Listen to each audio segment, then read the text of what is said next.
Good morning, everyone, and welcome to our Heavenly Parent Holy Community Oceania Hundoke with Reverend Yutaki Yamada. Today being Wednesday, the 3rd of November, or the 29th of September in the 9th year of Chongyalguk. So let's begin by offering a bow to our Heavenly Parents and True Parents. Chariot, Kyombe,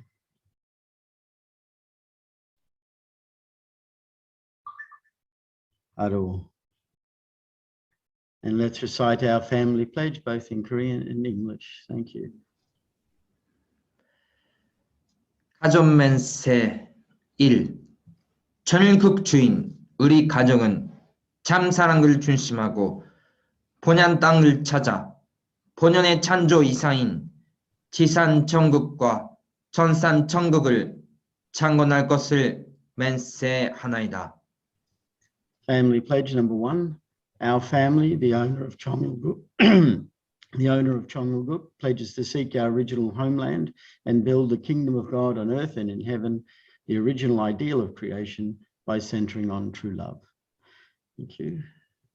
And I'd like to ask Eve and Ilza if she'd like to offer the opening prayer today.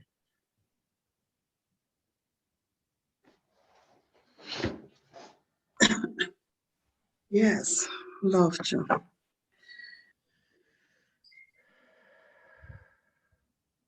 Good morning, your beloved Heavenly Parents and your beloved true parents, the Father in heaven, the Mother here on earth.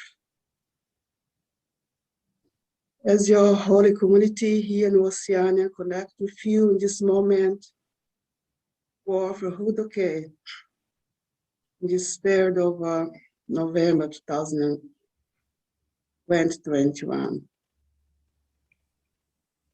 We love to offer Heavenly Parents our sincere heart and gratitude for all the blessings you receive unconditionally every day. In this moment, we pray we can receive in our hearts the message given to us this morning. And you pray for inspiration and wisdom for all our brothers and sisters in the position of leadership. That we truly receive from God inspiration. So I truly pray for our beloved True Mother, for her good health, and for her vision 2027, so we all can united and contributed. So I pray for the true children, they can unite through Mother. You are all second generation, send love and prayers to them. Second, third, fourth generation. So send love and prayers as we pray. 3 young youth leaders being raised in this Oceania near future. Thank you so much, Heavenly Parents. All those things you offer and pray in your names. In my name, David Evanil Zeichler, Saint of the Blessed Family. Thank you. Thank you. And let's offer a warm welcome to Reverend Yutaka as he shares this morning. Thank you. Good morning, brothers and sisters. Thank you for coming this morning, Hundoke. Today is also the beautiful day. And tomorrow we will have Anshil. And this Friday we will have True Children's Day. So we will put our sincere devotion in the heart. Let's begin the new day with prayer. Johnson to our Heavenly Parents and True Parents. In the morning time, every day, every morning, in the same time, we will pray and offer our heart. Through this offering, we can see ourselves. So can you see your condition every morning, spiritually or physically? How was today? Your body condition is good. How was your spiritual condition is good? every moment we can check ourselves and really communicate with our Heavenly Parents calmly, silently, to feel and seek our Heavenly Parents' heart. Then also we can receive the answer, inspiration, and also guidance from Heavenly Parents directly. So today also a new beginning day. Let's have a precious moment together. So let's continue today. A Mother of Peace, through Mother's autobiography. So now we are reading about a World Summit series centering on Africa. Yesterday, we watched the video also, the President and Prophet Hadebe, and also the summit in South Africa. So that summit was the summit and blessing in Cape Town to celebrate the centenary of Nelson Mandela's birth. So we could see Mother went there directly and one of the celebration and also conducted the summit and also blessing in South Africa. So based on those foundation, Prophet Hadebe accepted and proclaimed to prepare 100,000 blessing the next year.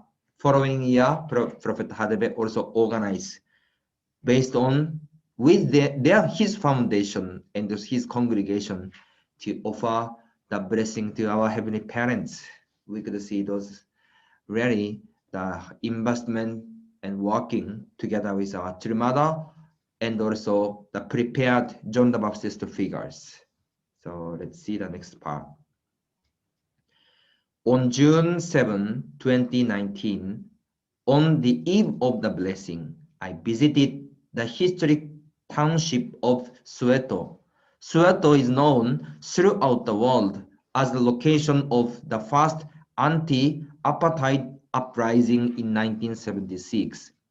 The home of global luminaries such as Nelson Mandela and Archbishop Desmond Tutu.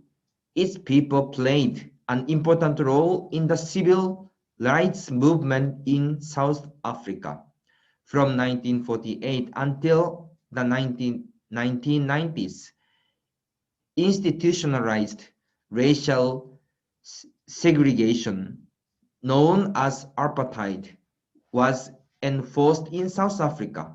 South Africa's minority white population dominated the nation's political, economic, and social institutions and actively discriminated against other races. So apartheid, this is really the famous things in South Africa, discrimination by white people. So when we study about South Africa history, really this is deep and very complicated.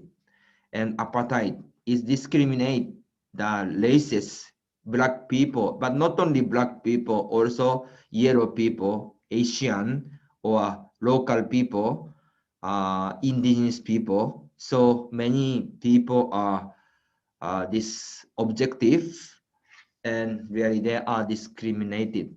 So even they are same human beings or same people, but they could not have the same rights with the white people. That's why in order to against this apartheid, the young people, student people stood up that time, and also one of the person is the Nelson Mandela. He went to also the prison for 27 years, but still continuously fight for freedom. And finally, when he became the president, he fulfilled to organize the harmony of races, the harmony of races, and also harmony of the religious freedom. So if you are interested in, please study more, really many history or many contents that place. So President Nelson Mandela is one of the important person to initiate for the freedom for South Africa.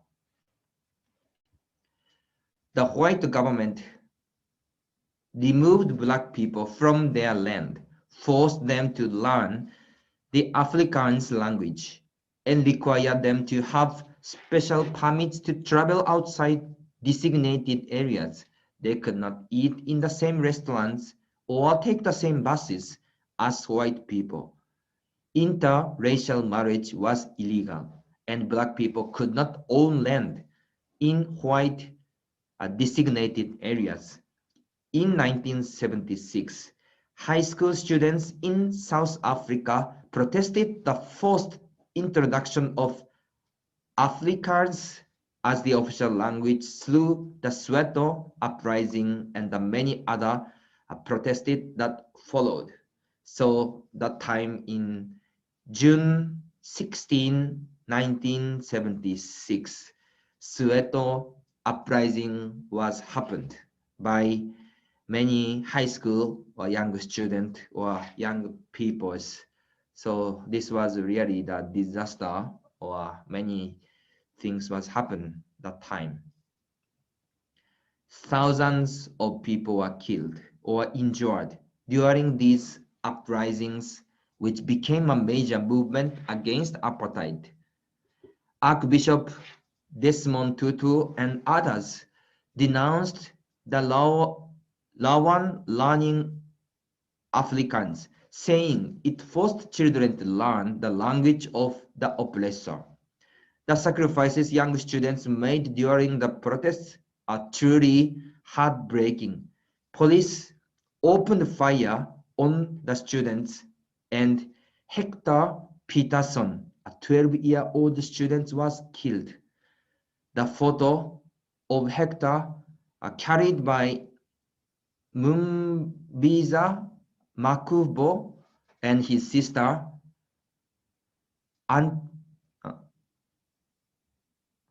Antoinette, weeping transformed, right? Yeah. Antoinette, yes. Antoinette, weeping transformed South Africa and shook the world. So that time, around 10,000 students and also 300 police were crushed each other, and 500 people were died, and more than 2,000 people were injured. And those accident was happened that time. And also the Hector Peterson, just 12 years old student, was also killed. So this is the photo. You could see this is the photo which mother is mentioning.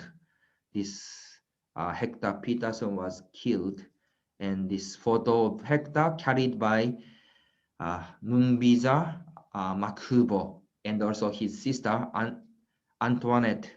So this is really photo and became famous in the world level. That kind of the miserable things was happened in South Africa. Really, I think not only South Africa, those kind of the many sad situation was really happening in all over the world, even current situation now.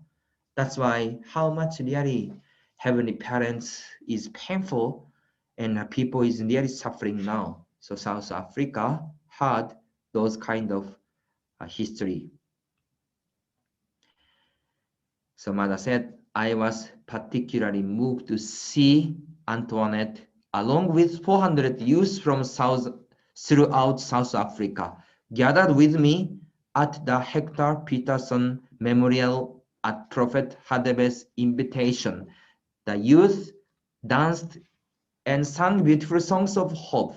I felt that these young people were my children. The events of June 2019 create the momentum upon which Prophet Hadebe would prepare the blessing ceremony for 100,000 couples in South Africa that December.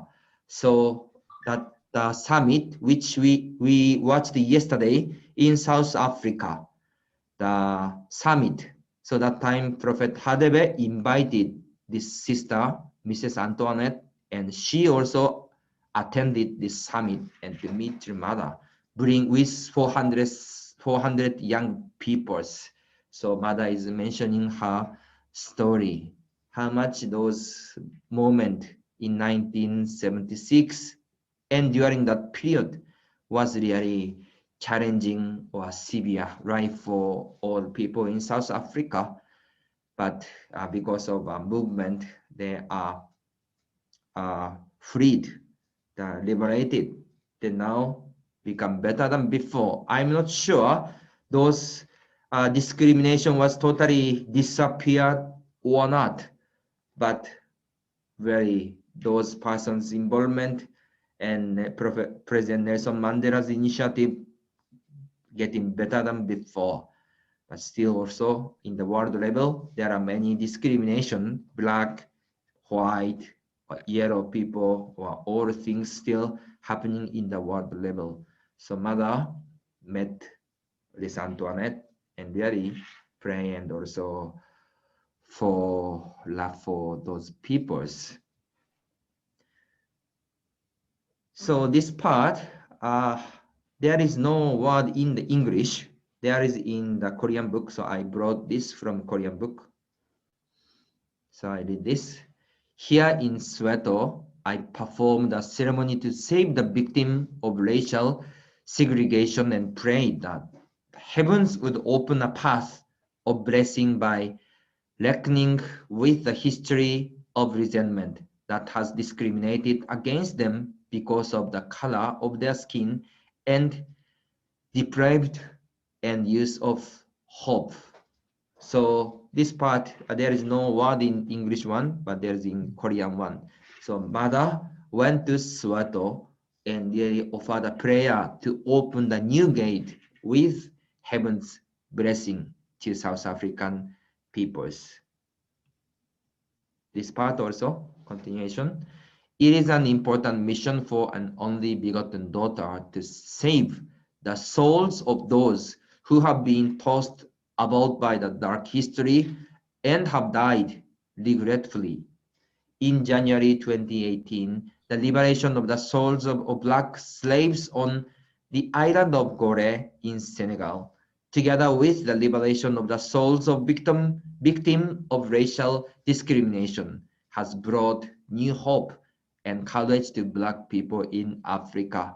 That's why when Mother went to South Africa and even Africa, Senegal or another place, really Mother pray to liberate those soul of black people, the soul of the African people, to receive the liberation and to have a new life, and also for future generation. So we could see the mother's investment and mother's sincerity and really the offering heart. So those things was happen in South Africa. So Prophet Hadebe really stood up to receive the calling from True Mother and really offer the sincerity and blessing to our heavenly parents. So this is the next part.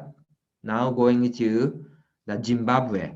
Archbishop Johannes Undanga of Zimbabwe is the chairman of the Apostolic Christian Council of Zimbabwe, ACCZ, the largest Christian council in Zimbabwe with thousands of affiliated churches and millions of members. Dr. Yun recognized Archbishop Undanga as a third righteous man Father Moon had indicated in his dream. Archbishop Undanga's relationship with our movement began when he came to Kenya to offer congratulatory remarks during an interfaith blessing ceremony. So this person is the third righteous people which Dr. Yun dreamed and saw in his dreams. So this person, Archbishop Ndanga, he is the chairman of the Apostolic Christian Council of Zimbabwe and also the largest Christian council in Zimbabwe.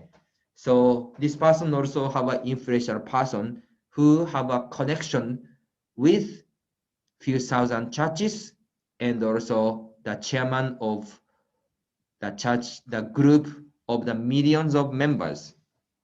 So those influential person was connected, and this person also testifying our True Mother. As he spoke, the heavens opened and he heard.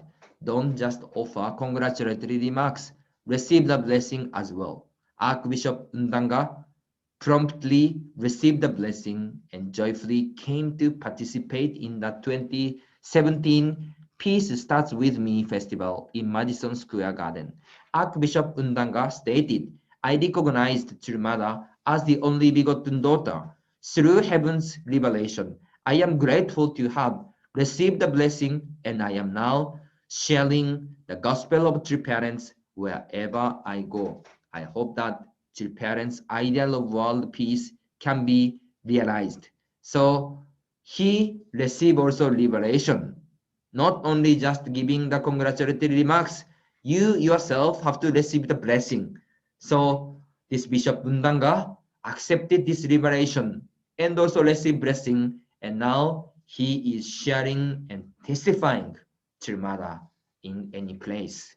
So this person also are guided by heaven and also guided by also Chulmada. So Bishop Undanga. On the eve of the Madison Square Garden Festival, I invited the 3 Golden Key religious leaders to dine with me at our East Garden residence. There, Archbishop Undanga said, you are the true mother humankind has eagerly been waiting and longing for. The following day, he testified to other religious leaders about his encounter with me, saying, True Mother is our true mother. I am her blessed son. So those top leader of Christianity, Bishop, testify True Mother as the begotten daughter and also True Mother as the True Mother. So when True Mother heard the testimony from those leaders, how much True Mother was happy. And also he or those person is not just testifying to True Mother, even they are testifying to their own congregation and to other peoples. So John the Baptist in the history, actually he should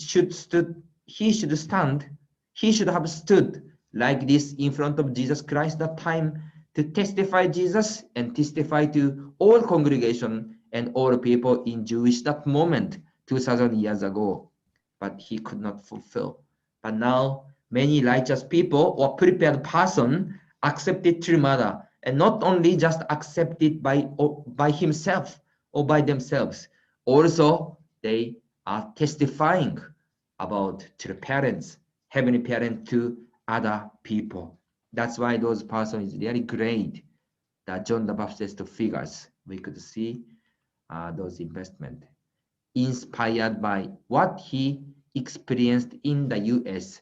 Archbishop Undanga returned to Zimbabwe, where he mobilized over 300 bishops from ACCZ and together with FFWPU leaders, hosted a special Divine Principle workshop and blessing for them. With the support of the government of Zimbabwe, each of those bishops educated and blessed 210 couples. In all, more than 60,000 couples received the blessing. So he accepted, he also himself determined when he went back his country, Zimbabwe, he prepared, organized the Divine Principle workshop and also blessing ceremony. So Mother said, more than 60,000 couples received the blessing. So really, we could see those investment and accomplishment. On November 11, 2017, Archbishop Undanga offered congratulatory remarks at the 80,000 Rally of Hope to support the peaceful reunification of the Korean Peninsula at the Sangam World Cup Stadium in Seoul. As he was prepared to go home, he received the news that Zimbabwe was caught up in political upheaval and the change of leadership in government. The political turmoil was severe, with riots in the street and unrest throughout the nation. Archbishop Undanga was apprehensive about the situation. When he arrived in Harare, he saw several ministers being apprehended and taken away. So some political situation was happened in Zimbabwe. So national situation was not stable, and many minister was arrested by the government. That's why if he was captured there, also he was facing the dangerous situation. So he received message when he was in Korea, joining this 80,000 Rally of Hope to support the peaceful reunification of Korea. So that time he could prepare the way to go back to Zimbabwe well. So some nation is also not stable situation. Zimbabwe was also one of that kind of environment. So after he gave the congratulatory message in Korea, he faced those situations that. So I'm not sure someone went to Korea at that time to join 80,000 peace Rally of Hope peace, I think, conference. 80,000 is really bigger number gathered in World Cup Stadium in Korea. So he himself also attended. Yet it was as if no one recognized him. He passed swiftly through the airport and arrived home safely amid and turmoil engulfing the nation. As he was a prominent Christian leader, his life was certainly at risk. He firmly believed that I protected him from harm, testifying it was Chumada's miracle. In 2018, I appointed Archbishop Undanga to the position of Choniguk Special Envoy for Zimbabwe. He responded with determination, saying, I will be a dutiful son who will testify throughout Zimbabwe and Africa to the true mother as the only begotten daughter of God. So even in that dangerous situation, at the risk, but heaven protected him. And in 2018, True Mother appointed him as the Choniguk Special Envoy. So really understanding the story, understanding the background situation is really important. In 2018, when Trumada appointed him in Korea, I was also joining that ceremony in Korea. I don't remember, but during some kind of event time or victory celebration time, Trumada invited him and also appointed him as the Choniguk Special Envoy suddenly in front of maybe few thousand people of our members or leaders. So at that moment, I never know the story or providence of Africa. So suddenly my point of view, looks like just ambassador for peace, right? He is standing, but suddenly Trumada appointed the Choniguk Special Envoy. So I was really surprised who he is. And really totally I have no idea. And that time Trumada was emphasized this three person, the Archbishop Undanga, and also Hadebe, and also I forgot the name, the one more person, continuously Mother and Dr. Yun emphasized and testimony or sharing about Africa providence. I could not see deeply because Dr. Yun or Trumada didn't share detail that moment. So at that moment, I really totally no idea. And even I received a message or proclamation, really doesn't feel anything. But through reading the mother's autobiography or through studying the background, really could feel how much those person is important. That's why yesterday Reverend John also mentioned that we study the background or story, our heart will also be connected to those person, to the mother, and also the providence itself. So anyway, mother directly appointed him as the Chonikook special envoy, and he is doing this role to proclaim and introduce and lead the providence and proclaim to the mother as the only begotten daughter of God. All people are God's children. God does not discriminate based on skin color. True parents have blessed Africa as Heavenly Africa and prayed for its liberation from past affliction. A new history is being written, one where African families are being reborn as true families through the blessing. This is initiating the change that will rise Africa to become the shining continent of hope for all humankind. So mother said, all people are God's children. So this word is really essence of essence. How much we could recognize this looks simple message, but very important message. All people are God's children. How we could recognize myself, yourself, your friend, your colleague, even good person, even bad person, everyone is actually God's children. So when Trimada went to Africa, really invest herself and to liberate the people of Africa and liberate for the ancestor or spiritual world of Africa, and also not only Africa, her investment is also the liberation for all human beings, not only physical world, including to the spiritual world. So how Theravada is initiating through investment and doing the providence. So today we are reading about South Africa, especially those three key persons' story. So through these righteous people, many providence was also going on in Africa.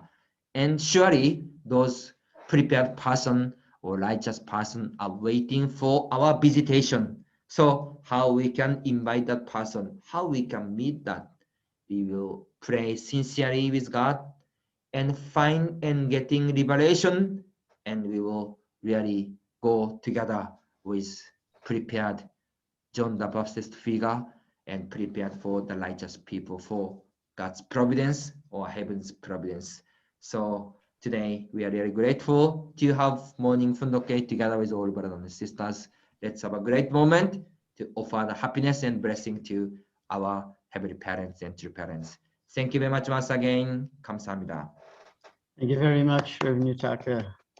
Wow, this is really giving deeper understanding to the providence in Africa and South Africa, and yeah, a couple of things. The first one that we're thinking about is just how in every country that prejudice and racism is really a poison to people's heart. It talked about apartheid in South Africa, but all around the world, that racial discrimination occurred because of the idea of that white people were better than anyone else, and that yes, it was stimulated actually by people interpreting the Bible in a certain way that gave them justification to go and colonize the world and go and treat others as slaves. It really I remember one experience. In the UK you have the National Front, and I remember fundraising with a black brother that was born in the UK. His name was Fitzroy Davis, and we went fundraise together.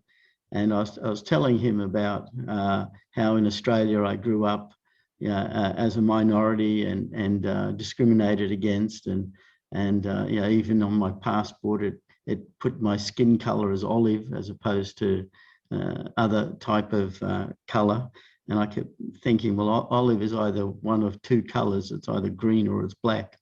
I was telling him that I was equally prejudiced, but he didn't believe me. He just said I was, he doesn't, I don't get the same sort of discrimination as he does. And we were fundraising, we came to this pub, and we didn't realize that this pub was a pub that was frequented by National Front. These are very extreme people that are prejudiced, and we were walking into the pub, and I was in front of him, and there was this like doorway or pillar in the way that sort of blocks as you come into the main part of the pub, and I turned into the pub before he did. And as soon as I turned into the pub, all of the people sitting there drinking started shouting, "Get out of here, you black bastard!" And he personally thought they were talking to him, but then when he started walking, he realised that, and they were angry when they saw me, but when he came around the corner, they got even more angry. The guy jumped over the bar with a bat and chased us out and tried to beat us up, and we had to run away. And then we gathered ourselves at disgust, and then he said, "Oh yeah, you do get discriminated." I said, "Yeah," and I grew up like that, with that discrimination in a country that's supposed to be, because he didn't realise that Australia, also had people who were full of racists who because Australia had the White Australia policy, which is a sort of a similar document to apartheid, but not quite as extreme. But still segregation and discrimination was part of policy, that was really an eye-opener for both of us, we became really close friends after that. The other thing that struck me that was some of the words that the bishop said. "I am her blessed son." That true mother is our true mother, and I thought, it's so great to hear that. So great. I could feel the pride in that his statement when he was saying that. I am her blessed son. True mother is our true mother, and really encouraged me in thinking, well, really need to be proud when we explain about true mother and about true parents to others. And the other thing that caught my mind was that that Africa is, Mother's words, shining continent of hope for all humankind. That was enabled through blessed families, so that Africa is the shining continent of hope for all humankind. And I was thinking, well, that's at the same magnitude as the unified world begins in Oceania that Father proclaimed. Mother is stating that that Africa is the shining continent of hope for all humankind. And I was thinking, what gives the status to be able to be that? Not just because they got blessed families. Hope comes from people who have struggled and understood the heart of God, and the African people. The more we find out their story, the more we realise that they have suffered throughout entire history. They've been the slaves of others right back at the time of Ishmael, the time of Noah, with the three sons, and where Ham was destined to be the slaves of others because of the magnitude of the mistake.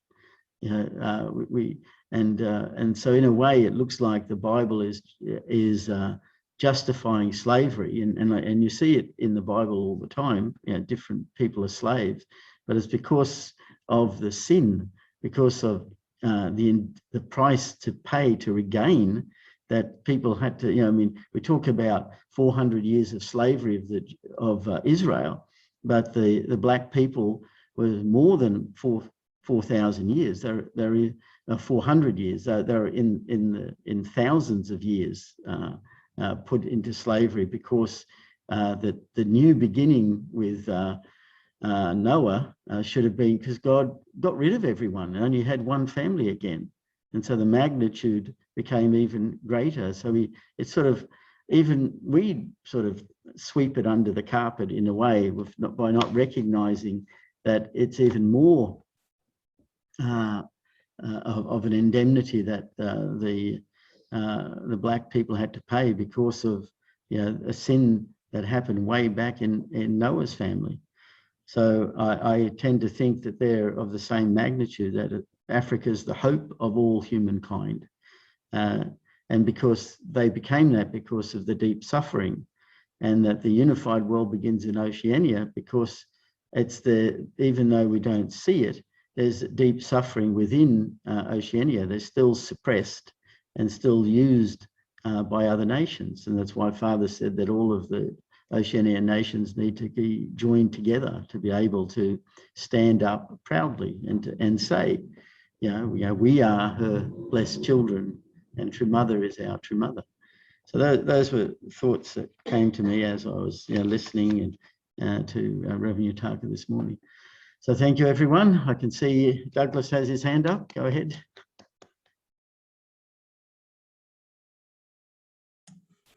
Thank you, John. Yeah, in accordance with everything that you just shared, John, I just wanted to share that True Father in America spoke so much about Africa. And from the very beginning, I remember hearing in 1973 this one very simple expression, metaphor, but it's almost with me every day of my life.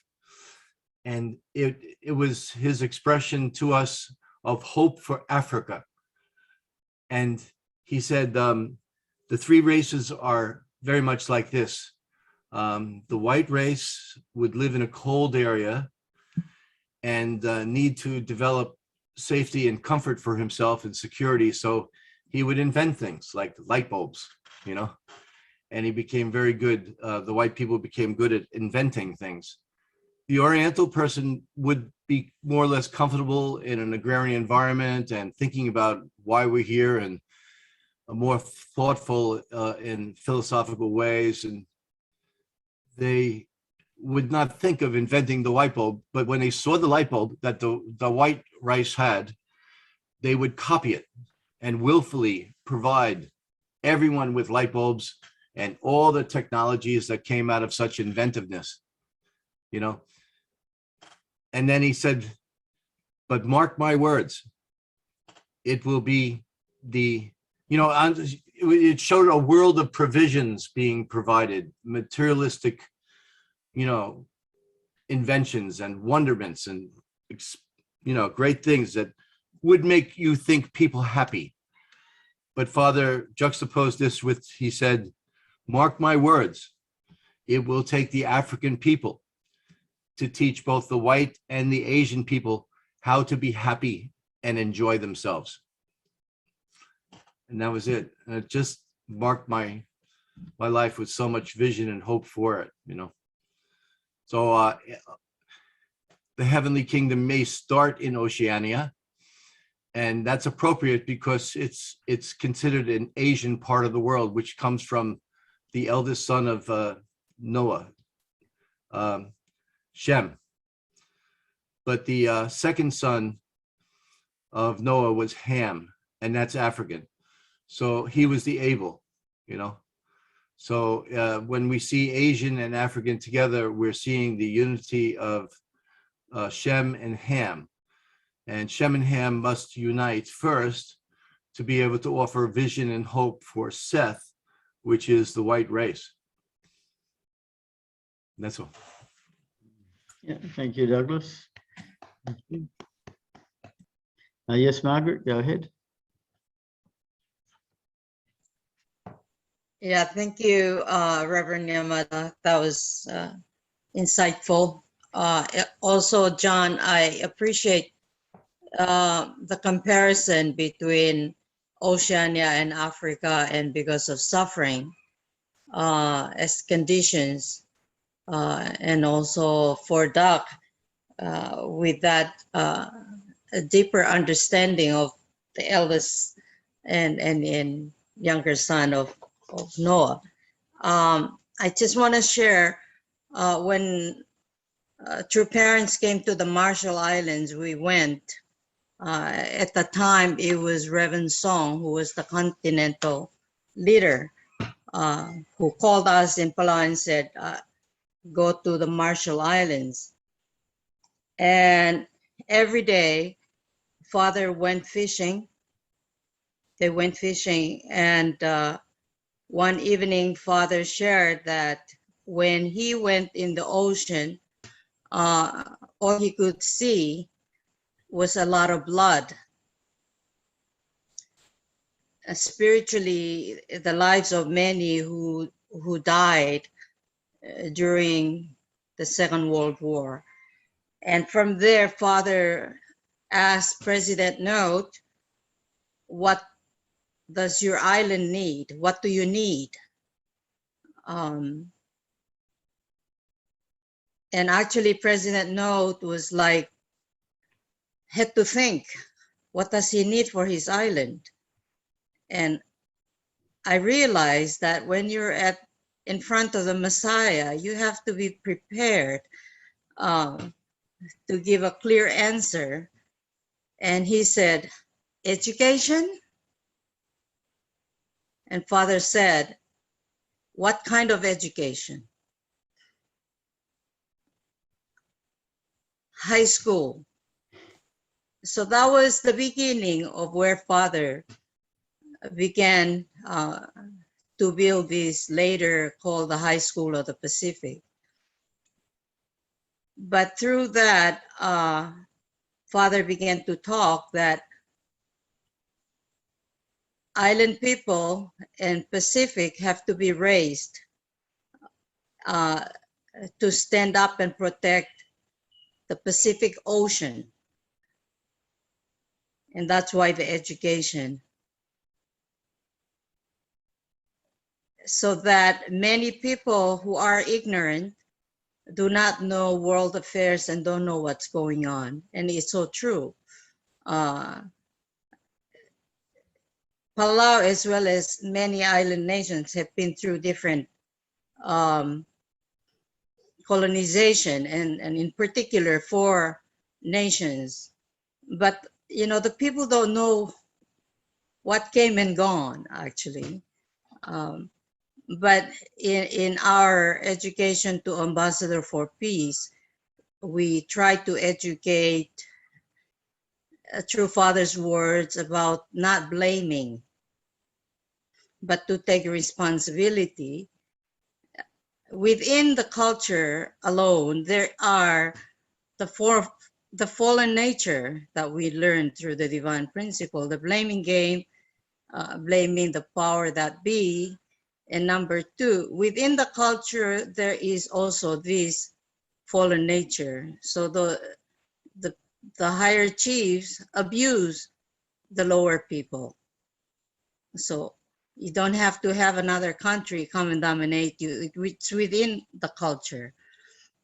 So educating, we had to research. I had to research in the museum to find out this history to educate the Ambassador for Peace that the blaming game will stop when we take responsibility, that you don't have to blame any other country. You have to take responsibility.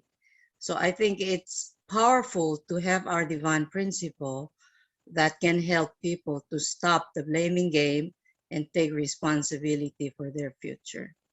But thank you for your sharing this morning.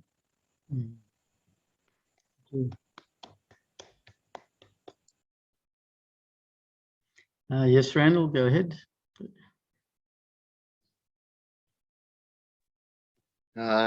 Yeah, thank you for the sharing there, Margaret. It was really good that understanding the blame that goes on at different times, and the way that Satan tries to divide us by coming up with accusations. The whole thing of how Satan likes to divide people is that he tries to accuse the people that are closer to God that they are not ideal yet. And yeah, we're not ideal yet, but there's a lot of people that, but when you compare it relative to others, then, you know, it isn't as bad. At the time, back in '76, there was genocide happening in so many countries. A lot of nationalities went to South Africa to escape. And so there was, but the thing with South Africa was that it was covering the sea channel that goes around the Cape of Good Hope. Another sea channel was the Suez Canal. And so another big focal point of communists at the time, because this is the middle of the Cold War, was Ethiopia. And that's why we had the man-made famines that were made, and, you know, why we had the songs of, you know, We Are the World and things like this. But the media was pushed to accuse some groups, some areas, you know, also the Philippines, that's a big sea channel area, to try to divide and, you know, make things that are, okay, they're not ideal, but ignore the relative, how relative it was. With the protests that were going on recently in Sydney and Melbourne to about masks and things like this, a lot of it was generated by socialists, and it was, I kind of consider that, you know, they're trying to create more division there than needs to be. But to understand the blaming that goes on to try to divide us, that is really, you know, I really go back to the 4 fallen natures. And sometimes it's like, oh, so these guys that have nothing to do with leadership are trying to reverse dominion. And it's because, and the way to do that is by getting these leaders, accusing them and saying, okay, leave the position that you're under them. And they're doing that by going to the top point of, you know, just getting us away from the point of view of God. So, you know, you find it ourselves at, you know, step 3 in the 4 fallen natures, because, and then you backtrack and you can see, oh, gee, these things have been going on. And it's the blame game, like Margaret was saying, that tried to, you know, divide us. We've got a great potential. Whenever there's a problem, someone can take the opportunity of that, the great potential. And within the church, we can be catalysts to really help bring great headwind view of things if we are united ourselves. So it'd be great to be able to, you know, have a united front there, united understanding. Anyway, thank you very much. Yeah, thank you very much, Randall. It's at that time now, everyone. It's time for us to offer our unison prayer. I'll just share the screen.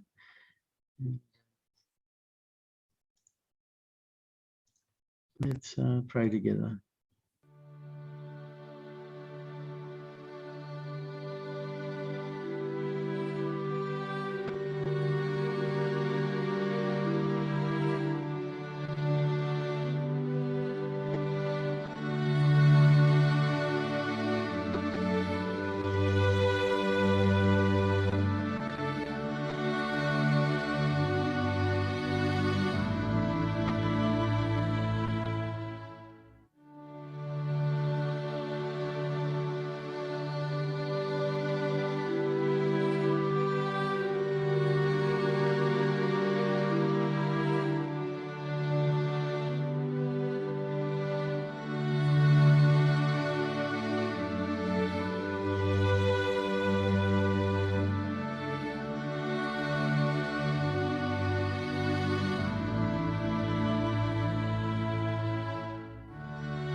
Arju, Arju, Arju, Arju. Thank you, everyone.